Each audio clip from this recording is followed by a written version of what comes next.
पाकिस्तान का बयानिया जो भी हो, लेकिन अमेरिका का बयानिया बिल्कुल वाज़ेह है। अमेरिका पाकिस्तान को कतई तौर पर अपना दोस्त नहीं समझता है। प्रोग्राम के पहले हिस्से में औरिया साहब से इसी पर बातचीत करेंगे। औरिया साहब, यह फरमाइएगा, क्या पाकिस्तान का हाल वियतनाम जंग में कंबोडिया जैसा होने वाला है?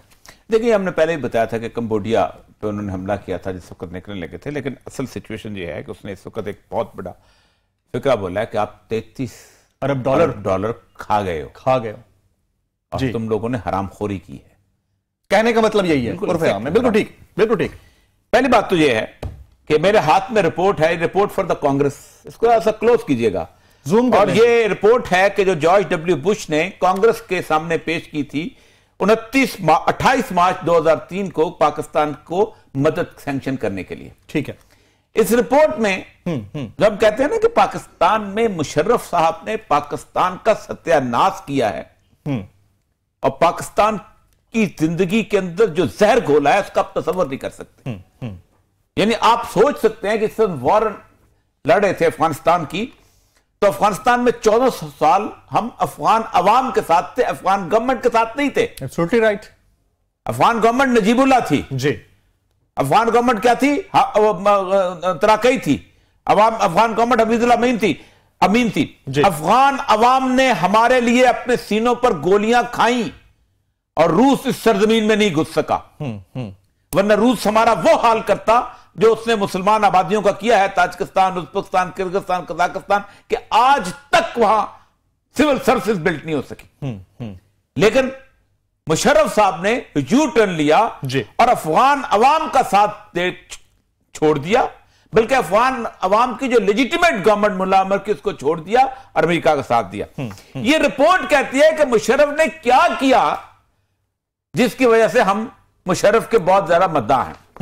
इस रिपोर्ट का पेज 6 और उसमें कहा गया कि हम ये इतनी the Bush administration is requesting bilateral assistance to Pakistan in the amount of 305 million for financial year 2003 and 395 million for financial year 2004। ये उन्होंने दरखास्त किया जी, सैंक्शन करे। वो कहते हैं president Musharraf the sweeping policy shift away from the Islamic extremism began with severing of all official ties to Taliban in September 2001 and culminated in a landmark January 2002 speech in which he vowed to end Pakistan's use as a base for terrorism of any kind, criticized religious extremism and intolerance in the country, and banned numerous militant groups including Lashkar-e-Taiba and Jaish-e-Mohammed, both blamed for terrorist violence in Kashmir and India। हमने कहा हम India के हक में soft बनेंगे, तो America ने कहा हम तुम्हें एड देते हैं, बिस्मिल्लाह। यानी उसी वक्त उस दिन दिमाग के खन्नास आपका ये आया था। मुशर्रफ ने तकरीर की कि अमेरिका ने हमसे वादा किया है 2001 में कि हमारी मर्जी की गवर्नमेंट आई थी। कोयटा में सेमिनार था, मैं उस जमाने में कोयटा में होता था और मेरे पूरा सरीना होटल जो था इंटरनेशनल जर्नलिस्ट से भर चुका हुआ था। हम रोज वहां सरीना में बैठा होते थे, दुनिया जान की एजेंसीज वहां पहुंची हुई थी।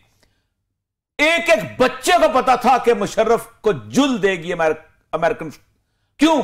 इसलिए कि वहां इंडिया स्पॉन्सर्ड शुमाली तात की गवर्नमेंट आके बैठेगी और बैठी आके और उन्होंने आपकी छाती पे मूंग तले और उन्होंने आपके लिए पूरे 10 साल आपकी बॉर्डर्स के ऊपर इंडिया के कॉन्सुलेट जनरल्स बनाए, आपके बॉर्डर्स के ऊपर अमेरिकन छतरी के नीचे बलूचिस्तान के अंदर इंसर्जेंसी होगी, आपको नहीं पता था। राइट। और फिर आप देखें जो एड आपको मिली है अब तक, एक बात बताऊं जी, 1948 में अमेरिकन एड शुरू हुई है कायद-ए-आज़म रहमतुल्लाह अलैह के इंतकाल के बाद जी, अक्टूबर में पहली असिस्टेंस आई है जी।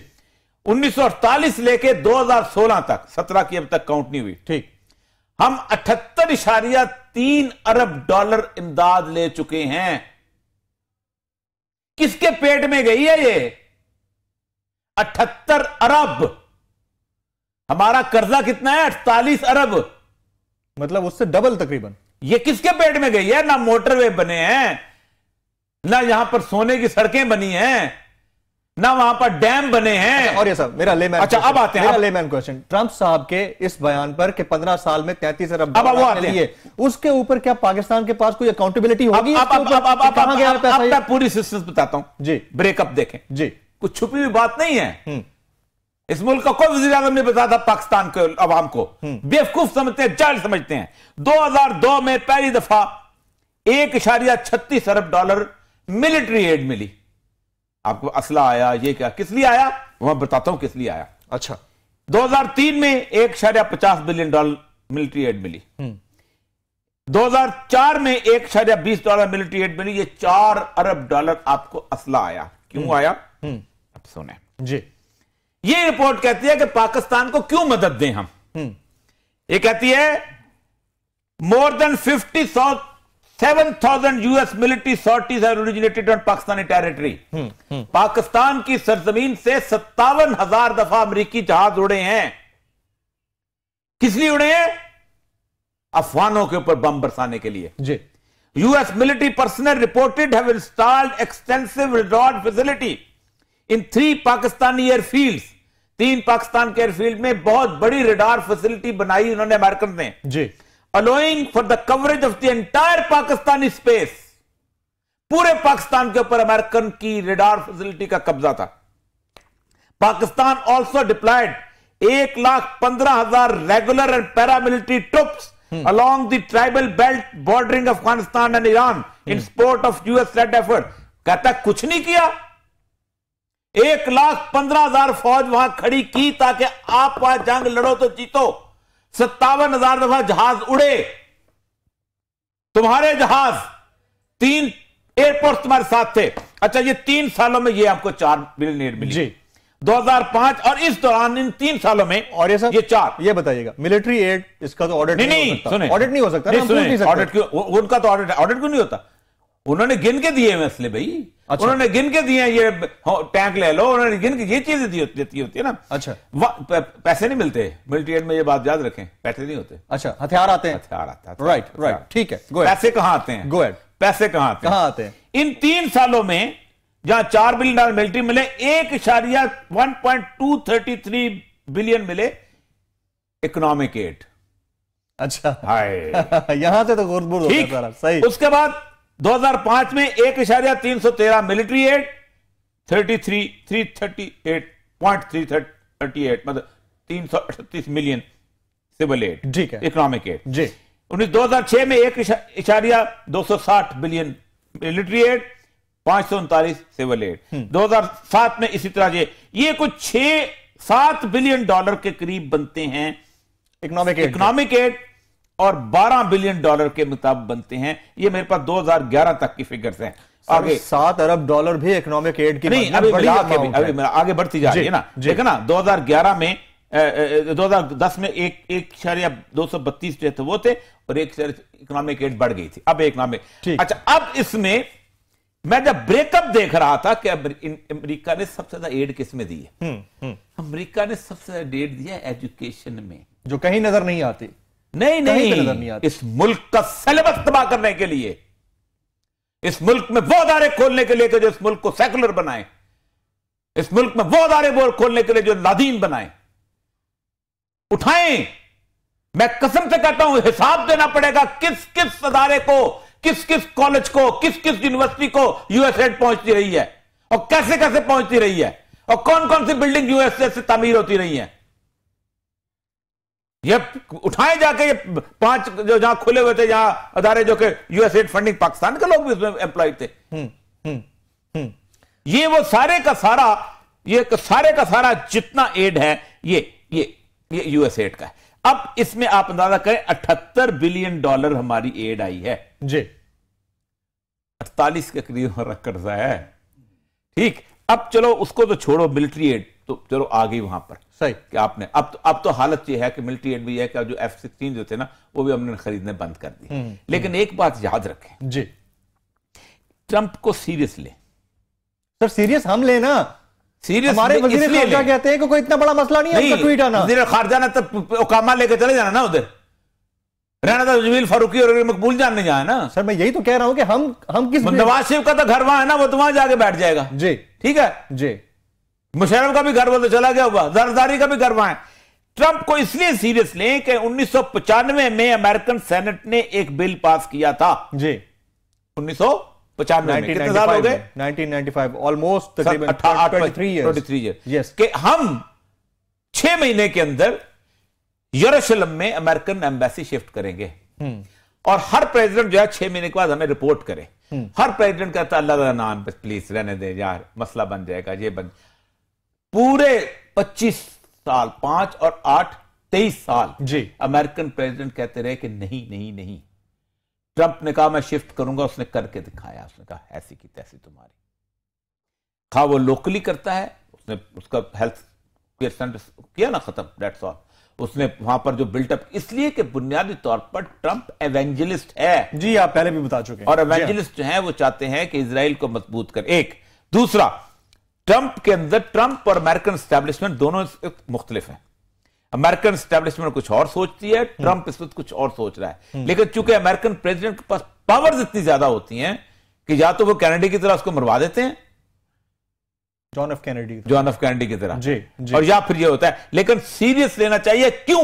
उसकी वजह यह है कि आपको होश नहीं था पूरे के पूरे 15 साल। इंडिया आपका दुश्मन था, इंडिया ने वहां प्लांट किया। आप पहले दिन अमेरिका को छोड़ देते, आज अफगान आपके साथ होते। और ये साहब हम तो इतना सीरियस ले रहे हैं कि हम ये देख रहे हैं कि सऊदीया में डील क्या हो रही है, पनामा कहां जा रहा है, क्या कर रहा है, ये सारी चीजें हम करते रहते हैं। इंटरनेशनल सिनेरियो इतना बड़ा बदल रहा है, जिस दिन उनके ड्रोन मरीदके की तरफ आए, जिस दिन उनके ड्रोन जो है जहां पर आए, मैं देखूंगा पाकिस्तान में लाहौरिया जो है ना कितनी जाके फूड स्ट्रीट में बैठता है। राइट, मैंने देखे हुए हैं। Absolutely right, your point has been taken. नाज़रीन, वक्त तो एक ब्रेक का, ब्रेक के बाद जब वापस आएंगे तो हम बात करेंगे ईरान में हुकूमत मुखालिफ एहतजाज 5वें रोज में दाखिल हो चुका है और ईरान के हालात पर पुरमग़ज़ तज्ज़िया। एक ब्रेक के बाद।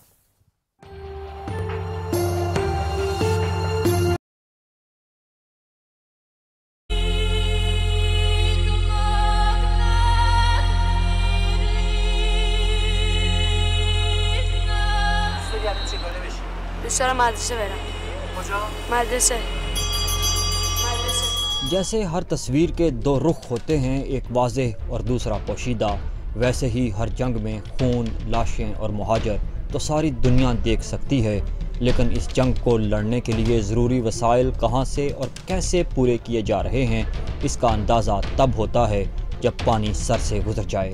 शाम की जंग 2011 के बाद से आज तक मुसलसल खबरों में है। हमने हंसते बसते शहरों को खंडर बनते देखा है, मुहाजिरीन को दर बदर की ठोकरें खाते और मुतहारब ग्रोहों को लड़ते देखा है। लेकिन असल मैदान जंग से बहुत दूर, नज़रों से ओझल, बज़ाहिर पुरअमन शहरों में एक लावा पक रहा था, क्योंकि शाम के लाखों आज़ादी पसंदों को कत्ल करने के लिए इन शहरियों का खून कतरा कतरा निचोड़ा जा रहा था। बशार अल असद की अफवाज कब की मात खा चुकी होती अगर ईरान की हुकूमत इसका साथ न देती। ईरान ने मशरिक़ वस्ता में अपने तौसीफ़ पसंदाना अज़ाइम को तक़वियत देने के लिए दरकार वसाइल हासिल करने के लिए गुज़श्ता 7 साल मुसलसल अपनी आवाम का बेदरेव इस्तेहसाल किया। और आज ये आलम है कि जिस तेहरान में वलायत फ़क़ीह जिंदाबाद के नारे गूंजा करते थे, आज वहीं आमर मुर्दाबाद के नारे बुलंद होने लगे हैं। ईरान की आवाम अपनी फस्ताई हुकूमत से मुतालबा कर रही है कि शाम से पहले हमारा ख्याल करो।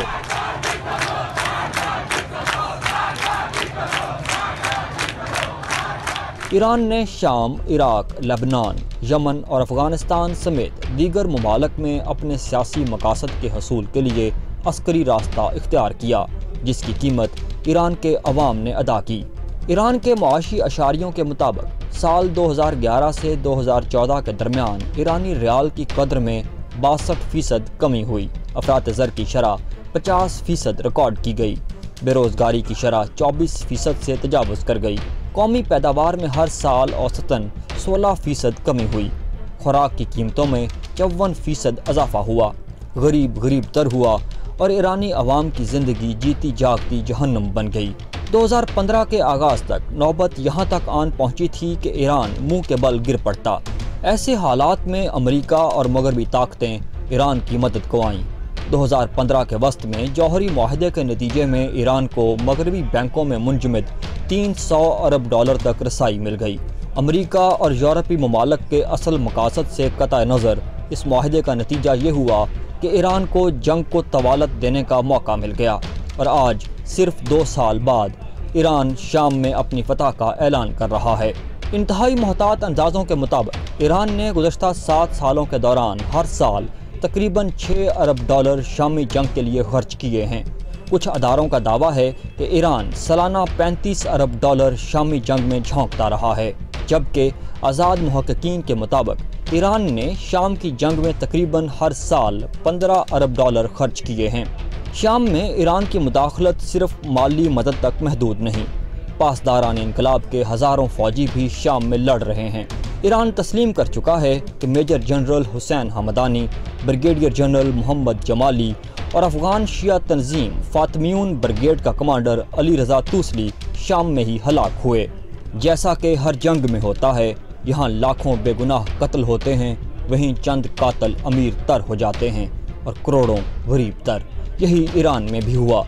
पासदारान इनकलाब और ईरानी उलमा कौंसिल के सैकड़ों ओहदेदारान की दौलत में बेतहाशा इजाफा हुआ और ईरान के गुरबा रोटी के 2 लुकमों को तरस गए। इशाए खुर्दनोश की कीमतों में इजाफे के खिलाफ एहतजाज अब हुकूमत मुखालफ तहरीक में बदल चुका है।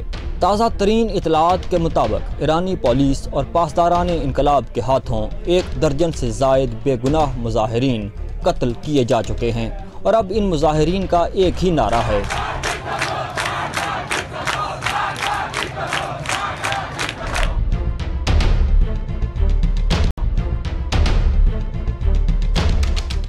ईरान में हुकूमत मुखालिफ अवामी एहतजाज बहुत जोर पकड़ रहा है, 5वें रोज में दाखिल हो चुका है और इस पर हम बात करते हैं औरिया साहब से। औरिया साहब, क्या हसन रूहानी और पासदारान इनकलाब हालात से नबर्द आजमा हो पाएंगे?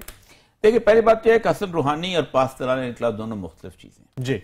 पासदारान इनकलाब बुनियादी तौर पर अपने अहकामात लेते हैं बुजुर्गी कौंसिल से और उसके सरबराह हैं आयतुल्लाह खामेनाई जी। क्योंकि ईरान में बुनियादी तौर पर जिसको हम सदर देखते हैं, ये सदर एक किस्म का टुटलेच होता है, इसके हाथ में कुछ नहीं होता। जो कुछ करता है वो बुनियाद पर कुम में बैठे हुए आयतुल्लाह खामेनाई या उससे पहले आयतुल्लाह खुमैनी करते थे। अच्छा, असल में ईरान में इनकलाब की बार बार एक तारीख है।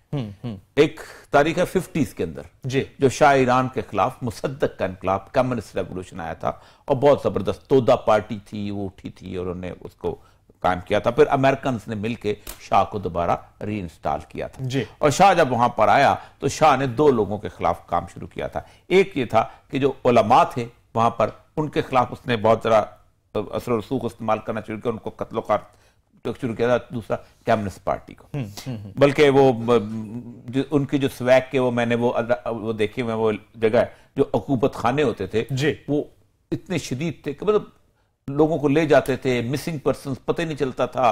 किसी के बच्चा ले गए, वो 8-10 साल तक गायब रहा, उसके बाद जब आया तो उसके होश आवाज से गायब हो गए। आयतुल्लाह खमैनी जो हैं ये भी वहां से पिछले दरवाजे से भाग के तो वो चले गए थे। इनके एक बेटे को शहीद कर दिया गया था और वो जाके इराक में जाके बैठ के तो मुद्दतों इराक में रहे हैं और यहां पर जो मूवमेंट आहिस्ता आहिस्ता पकती रही थी। और 1978 की अप्रैल में पहला जुलूस निकला था तेहरान यूनिवर्सिटी से, वो चंद 100 लोगों का। और उस वक्त शाह ईरान इतना ज्यादा अपने आप को जिसे कहते हैं ना समझता था, तो उसने कहा था मेरे पास 7 लाख फौज है और मेरे पास अमेरिका उसके साथ उस पे है, मैंने एक डेमोक्रेसी भी दे दिया, मैंने व्हाइट रेवोल्यूशन दे दिया। लेकिन 1 साल के अंदर अंदर वो रोता हुआ वहां से जा रहा था। शुरू में इमाम खुमैनी ने कुछ चीजें जो हैं रिलीजियस इंजंक्शंस के तहत तो उनके साथ थे, कौम भी बहुत थी जी। लेकिन उनको सबसे बड़ा मसला था कि उनके मुकाबले में जो कम्युनिस्ट उनके साथ थे, मुजाहिदीन खल्क के लोग, इनके साथ क्या किया जाए। वो साथ चल नहीं सकते थे, ये बड़े स्ट्रॉन्ग किस्म के रिलीजियस किस्म के, और उनके यहाँ तो बहुत बहुत ज्यादा आयतुल्लाह हुज्जतुल्लाह है सब ने, बहुत जैसे हायरार्की बड़ी जबरदस्त है ना। यूं चलते चलते आपके आखिर में मर्जा होता है और मर्जा को जो है उसके बाद तो फिर इमाम गायब है उनके यहाँ, गैबत कुबरा वहां जाहिर बात है जिसे या साहिब ज़मान कहा जाता है जी। तो उस जगह पे हुआ यह था कि उनको कैसे किया। फिर उन्होंने किया कि एक इनको मुनाफिकीन डिक्लेयर करके उनको बंद कर दिया और फिर हजारों के हिसाब से उनको मार दिया गया और मसूद रिजावी वगैरह चले गए। वो क्या नाम था वो जो उनका फॉरेन मिनिस्टर होता था मशहूर, बहरहाल जी। उसके बाद इमाम खुमैनी तक ये चीजें बिल्कुल ठीक रही, इमाम खुमैनी के अंदर ये था कि बैनुल मज़ाहब सूरत हाल जो भी उसको ठीक रखता था। मतलब उसकी बड़ी मशहूर मिसाल मैं आपको दे सकता हूँ कि उन्होंने एक ज़माने में कुछ लोग चले गए उनके पास और उन्होंने कहा कि ये अब तरावी ख़त्म कर दी चाहिए क्योंकि अब तो हमारी फ़िक़्ह जाफ़री नाफिज़ हो गई है। तो उन्होंने कहा कि नहीं, उनको सुननी है, उनको पढ़ने की इजाज़त नहीं चाहिए। इन्होंने कहा कि नहीं। तो आखिरी उसने फ़िक्रा बोला था कि अगर मेरी बड़ों ने गुंजाइश छोड़ी होती तो मैं तुम शियों को भी तरावी मस्जिद में पढ़ाता, क्योंकि घर जाके तुम भी नहीं पढ़ते।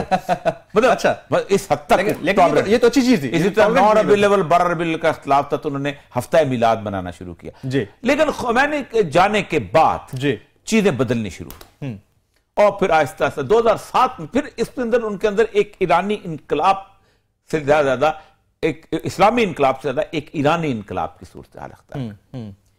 ना वो शिया रहे ना सुन्नी रहे, वो ईरानी हो गए और उनके अंदर वो ईरानी तासुब जो कि एक जमाने में कहा जाता है कि वो जो फिरदौसी था, वो कहते हैं कि फिरदौसी ना आता तो ईरान जो था वो मुकम्मल तौर उसकी जुबान भी जैसे इराक की अरबी हो गई थी, जैसे शाम की अरबी हो गई, जैसे उर्दन की वैसी अरबी हो गई। मतलब फिरदौसी के बारे में मशहूर है कि कहा जाता है तो उसने बड़ी फारसी इस्तेमाल की जब उसने ये शेर लिखा, बड़े मशवरत मजलिस आरास्तन नशिस्तन द गुफ्तन द बरखास्तन। उन्होंने कहा मशवरा भी अरबी का लफ्ज है और वही भी अरबी का लफ्ज। तो ये चीज, लेकिन ईरान इराक वॉर के अंदर ईरान बिल्कुल ईरानी हो गया। उसको कोई परवाह नहीं थी कौन मुसलमान है कौन नहीं है। ये मेरे सामने इस वक्त आप अंदाजा करें। लेकिन अभी तो पब्लिक टाइम थोड़ा है, मैं आपको जल्दी 81-83 के अंदर 81 से 83 के अंदर एक देखें, इजराइल जो था उसका एक बंदा था एली कोहन। हाँ जी। उसका भाई था एविकी विंस्टन, ठीक है, इवे ही विंस्टन। ये शख्स जो था, इन्होंने एक कंपनी बनाई, ठीक है, जो अमेरिका से असला लेते थे, ठीक है। कंपनी का नाम था बिन्यामीना गेवेतारा। अच्छा। इसको अमेरिका ने सजा दी है। राइट। ये पूरे वहां पर 2014 को इसको सजा हुई क्योंकि उस दौरान में इसराइल को अमेरिकी असला बेचते थे। फिर इसी तरह इसराइल ने खुद यानी एरियल शरोन ने 28 सितंबर 1983 को एक प्रेस कॉन्फ्रेंस की और उसने कहा कि हमने अमेरिका के कहने के ऊपर ईरान को असला बेचा। किस लिए बेचा? इसलिए सद्दाम के खिलाफ। अच्छा। जिस वक्त 1981 में असला बेचना शुरू हुआ, इसी दौरान उन्होंने इराक के न्यूक्लियर प्लांट पर हमला किया और उसको तबाह बर्बाद कर दिया, जो एक मुस्लिम एसेट था उस वक्त। ठीक $70 मिलियन का आर्म जो है वो इसराइल ने उनको भेजा, जिनमें M46 टैंक। अब जो सूरत हाल ये है, अब यह है कि ईरान ने इस एहतजाज की वजह यह है कि ईरान में गुर्बत तो थी जी।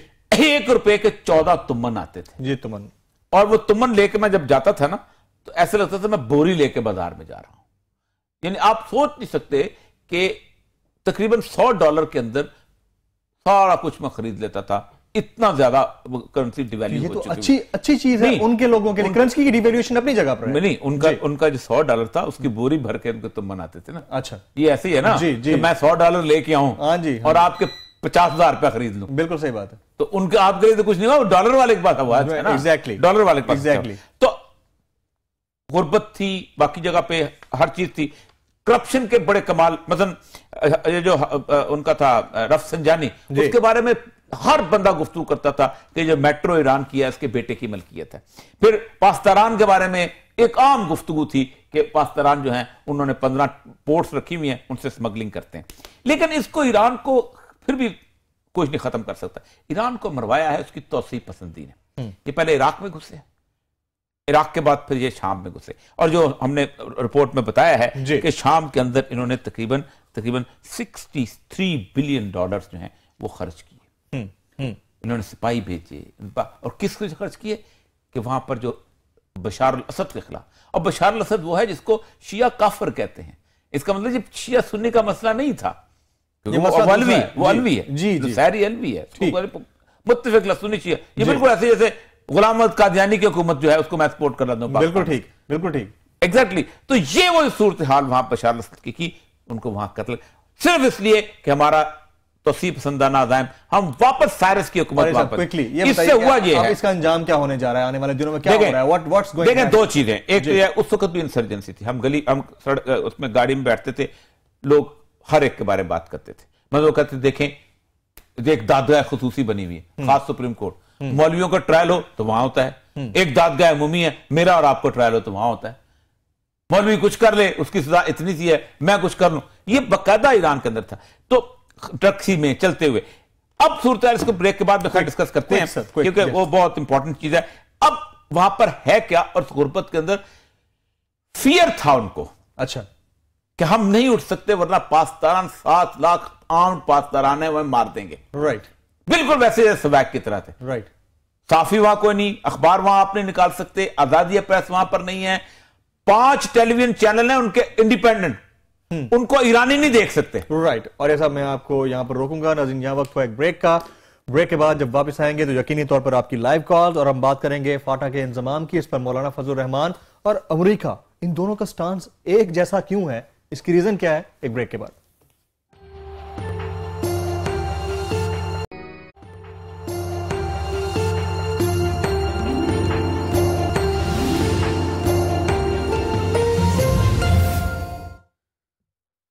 प्रोग्राम के आखिरी हिस्से में आपकी लाइव कॉल्स ली जाती हैं। अगर आप कॉल करना चाह रहे हैं तो हमारे नंबर स्क्रीन पर फ्लैश कर रहे हैं। आज के मौजू पर ही बात कीजिएगा। और ब्रेक से पहले हम बात कर रहे थे ईरान की, तो उसी मौजू को ही कंटिन्यू कर लेते हैं। और ये साहब, तो ईरान की सूरत हाल में बता रहा था कि आपको ईरान का जो तेहरान शहर है उसमें तकरीबन 50% लोग जो कम्यूट करते हैं जी, बाहर से आते हैं, वहां आके नौकरियां करते हैं। ईरान के अंदर रोटी जो थी मुफ्त दी जाती थी, वो उनको इस दफा उन्होंने खत्म कर दी, तो ये मसला हुआ जी। फिर उसके बाद दूसरी बात ये थी, मतलब प्रोस्टिट्यूशन बहुत ज्यादा आम हो गई हुई थी। मैं तो हैरान होता था कि इनवेरिएबली अगर आप बैरून मुल्क से आए हैं और आप किसी टैक्सी में बैठे हैं तो टैक्सी वाला आपको जान पहचान समझ के आपके साथ एक तो खुल जाएगा। अच्छा, कभी मतलब खौफ इतना था उस पूरे मुल्क के अंदर कि वो किसी ईरानी के साथ गुफ्तगू नहीं करता।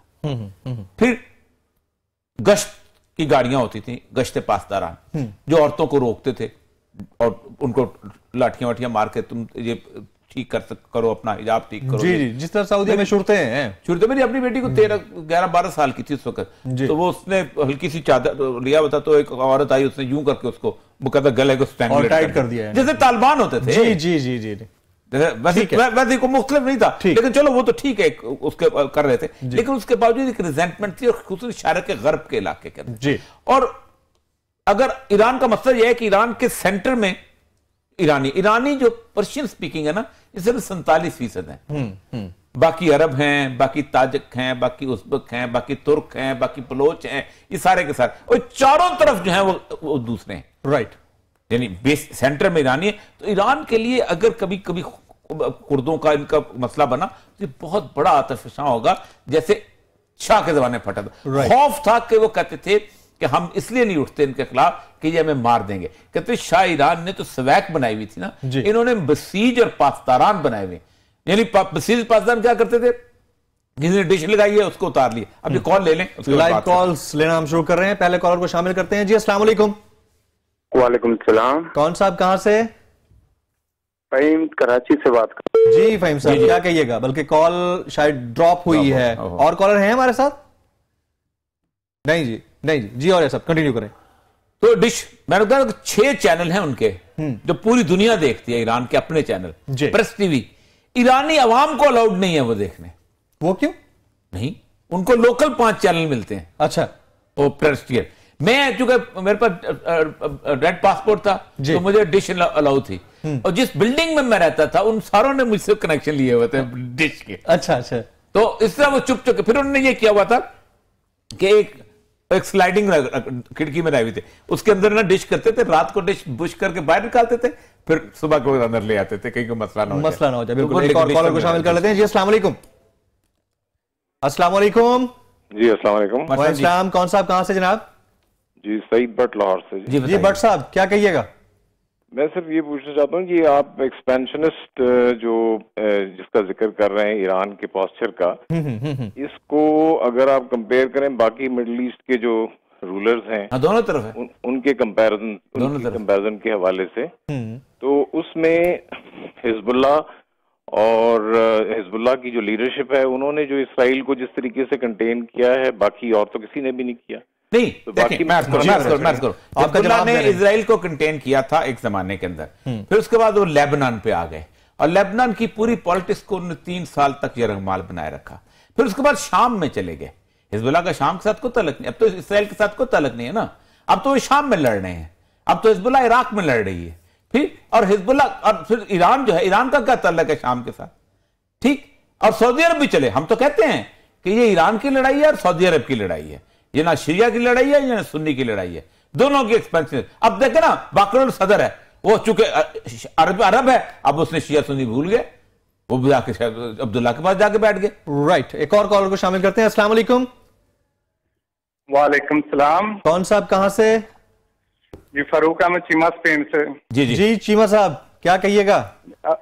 औरिया मकबूल जान साहब, ये जो नाहल है जिसकी मौजूदा हुकूमत है, अच्छा, और जो इसके बहन भाई हैं, उनके मजहब में तो जिहाद है ही नहीं। जिहाद वाले तो हुजूर हम हैं, जिन्होंने फैजाबाद में पाकिस्तान जिंदाबाद के नारे लगाए और ताजदार खत्म मौत के नारे लगाए और सीधी मुंह पे गोलियां खाई। तो गोलियां मारने वाले कौन थे? ठीक ठीक ठीक जी, सही, बिल्कुल ठीक। गोलियां मारने वाले कौन थे? तो गवर्नमेंट ने मारी ना उनको, ठीक है। तब ये बात उन्होंने क्या दी, उनका बात पहुंच गई मौका। राइट, हम वैसे ही बड़ी बात कर, अच्छा वो उनकी बात देखिए, उनकी बात कर रहे थे। एक मसला सारा ये है कि एक्सपेंशन, देखिए ईरान का क्या काम था इराक के अंदर? काम नहीं, ईरान के लिए इराक को तबाह किया गया खास तौर पे। मैं उस वक्त वही था जिस वक्त तो सारे के सारे ये तालिबानी जलाल तारवी सारे ईरान रोज ईरान बैठे होते थे जी, ठीक। किया इसलिए गया कि ईरान को एक रास्ता मिले वहां तक, और जब ईरान वहां पर जाएगा तो अरब और इसके दोनों की लड़ाइयां शुरू होंगी। राइट, अच्छा। और अब ईरान ये क्राइसिस एंड कहां पे होगा? क्राइसिस ये चलता रहेगा, ये मुसलमान बढ़ेगा? ये उस वक्त मैं जो रसूलुल्लाह सल्लल्लाहु की हदीसों में बिलीव करते हैं, मैं समझता हूं कि अब मुस्लिम उम्मा की सिवाय इमाम महदी के आने तक अब कोई इनको मुस्लिम एक लीडरशिप पे इकट्ठा नहीं कर सकता। एक और कॉलर। जी अस्सलाम वालेकुम। कॉलर नहीं है हमारे साथ जी। ये क्राइसिस कहां पे एंड होगा? अब तो लड़ाई है, अब तो लड़ाई है ना, तो लड़ाई। और देखे ना, अब ईरान अमेरिका के साथ आ गया ना। हम पहले कहते थे जी, जो मुलावर उसने कहता कि हम बारियां मत लगवाओ, आज हमारी बारी है, कल तुम्हारी भी आ जाएगी। अब देखे ना, उस वक्त जब ईरान उनको दे रहा था, मदद कर रहा था मिडिल ईस्ट के अंदर, सारे पूरे खिते इराक के अंदर से, तो उसके न्यूक्लियर डील के अंदर $300 अरब उनको दिए गए। जी बताइए आप। एक और कॉलर। जी अस्सलाम वालेकुम। वालेकुम अस्सलाम सर, सलाम वालेकुम। वालेकुम अस्सलाम। कौन साहब, कहां से जनाब? सैयद अली शाह चिकजई चमन से बोल रहा हूं। जी अचकजई साहब, क्या कहेंगे? रामन बाबा की एक कहावत है कि पश्तो में के दाना है और दखपल सर वजना, अगर दाना हो आग अपनी सर से बुझाना है। तो मैं ये कहता हूँ कि जैसा मकबूल साहब ने बताया कि नूर मोहम्मद तरक्की को रूस ने लाया, हाफिजुल अमीन को लाया, बबरक को लाया, डॉक्टर नजीब को लाया। इसी तरह ये जो करजई है, अशरफ गनी है, ये सारे यूरोप, अमेरिका के आए थे, इंडिया, ये वहाँ पैदा हुए हैं। ये जो तख्त नशीन लोग हैं, अफगान जो है वो इस वक्त पहाड़ों में है। अमेरिका को नाकामी जो हो रही है पहाड़ों के लोगों से हो रही है, रूस को भी नाकामी पड़ी थी पहाड़ के लोगों से। जो अफगान है वो इस वक्त हालात जंग में है। अमेरिका नाकाम है अफगानिस्तान में, जितना पैसा इन्होंने अभी आदाद शुमार औरिया साहब ने लगाया है, वो जो दिया है अभी उसको पछतावा है कि मैंने जो कुछ किया। असल में जो है अफगान पहाड़ में है, वो बदस्ते लड़ाई है। अच्छा साहब, इकबाल का शेर जो है ना मैं सुनाता हूँ, वो कहता है फितरत के मकासद की करता है निगहबानी, या बंदा सहराई या मर्द कोस्तानी 22 सिपाही। ट्रंप का मसला पता है क्या है जी? ट्रंप ये मानने को तैयार नहीं कि अमेरिका अफगानिस्तान जैसे निहत्ते लोगों से शिकस्त खा जाए। 22 अमेरिकी सिपाही रोज खुदकुशी करते हैं। 7 लाख के करीब अमेरिकन वेटरन सिपाही जो है पोस्ट ट्रॉमेटिक स्ट्रेस सिंड्रोम, पागलपन की कैफियत के अंदर शिकार हैं, घर से बेघर हो चुके हुए हैं। $700 बिलियन वहां खर्च हो चुका हुआ है। 10,000 सिपाही इस वक्त वहां मौजूद हैं, एक बंदा वहां लाने को तैयार नहीं। पाकिस्तान हमारी मदद क्यों नहीं करता? पाकिस्तान में वो शख्स पाकिस्तान का दुश्मन होगा जिस वक्त अमेरिका किसका साथ दे। इसलिए कि अमेरिका को हिसाब देना पड़ेगा कि ये तुमने इतने साल जो इंडियन एम्बेसीज वहां खुलवाई, क्यों खुलवाई हमारे खिलाफ। राइट, एक और कॉलर को शामिल करते हैं। अस्सलाम वालेकुम। जी अस्सलाम वालेकुम। अस्सलाम वालेकुम। वालेकुम सलाम। कौन कहां से? मैं राबिया बात कर रही हूँ लाहौर से। जी राबिया साहबा, क्या कहिएगा? मुझे आपके प्रोग्राम के हवाले से ये कहना है कि आज के यकम है जी, तो पूरे पाकिस्तान में जितने लोगों ने ये जो फायरवर्क्स वगैरह किए, गवर्नमेंट हमारी उसमें शरीक है। दाता साहब के उलमा दुआएं कराते फिर रहे हैं। हम किसके ऊपर अमल करें? क्या हम मुसलमानों को सही रिप्रेजेंट कर रहे हैं? नहीं, बिल्कुल राइट। बिल्कुल बहुत बेहतरीन सवाल है आपका जी, और ऐसा बात तो सही है, बिल्कुल सही है। देखे ना, मकसद सारा ये है कि हमारे यहाँ नामुक्ता, बस हमारे यहाँ असराफ इस हद तक हो चुका हुआ है। आप मुझे बताइए, आपने यहां कर लिया, आप बैरियर टाउन में आपने कर लिया, एक कॉलोनी बन गई है ना, ब्रेकिंग चलाई, आपने 1 करोड़ रुपए का ब्रेकिंग चलती रही है, आपने 2 करोड़ रुपए का प्लॉट बचा जी, ये किया वो किया। आप मुझे बताएं, यहां से आप निकलेंगे कामोकी में, सादोकी में, उसके बाद आगे जाके गुजरांवाला में, उसका अंदर चले जाए नारोवाल की तरफ जी, पसरूर की तरफ, ये क्या बंदा क्या करे। सरायकी बेल्ट में चले जाए, राजनपुर में किसको न्यू ईयर का पता चला? खानपुर, इस मुल्क में सिर्फ लाहौर है जी, इस मुल्क में सिर्फ कराची का हॉक्सबे है, इस मुल्क में सिर्फ इस्लामाबाद है, इसमें सिर्फ पेशावर, ये 4 लोग हैं, हर चीज यही है। यानी आपने पाकिस्तान के अंदर, अगर अमेरिका न्यू ईयर मनाता है तो हर एक जगह मनाया जाता है, आप किसी गांव में भी चले जाए तो वहां मनाया जाता है। पाकिस्तान में ईद होती है तो हर जगह ईद होती है, सबको पता होता है ये हमारा त्योहार नहीं है, आपको बताना नहीं पड़ता कल न्यू ईयर है, ईद का किसी को बताना नहीं पड़ता, गांव का बच्चा भी ईद मना रहा होता है, लेकिन हम तो ईद नहीं मनाते इस तरह। Right, your point has been taken. और ये साहब, नाज़रीन प्रोग्राम का वक्त खत्म हुआ, आपकी शिरकत का बहुत बहुत शुक्रिया। अगर आप फीडबैक देना चाहें तो फेसबुक और ट्विटर पे हमें ज्वाइन कर सकते हैं। जमील फारूकी और औरिया मकबूल जान को शो से इजाज़त दीजिएगा।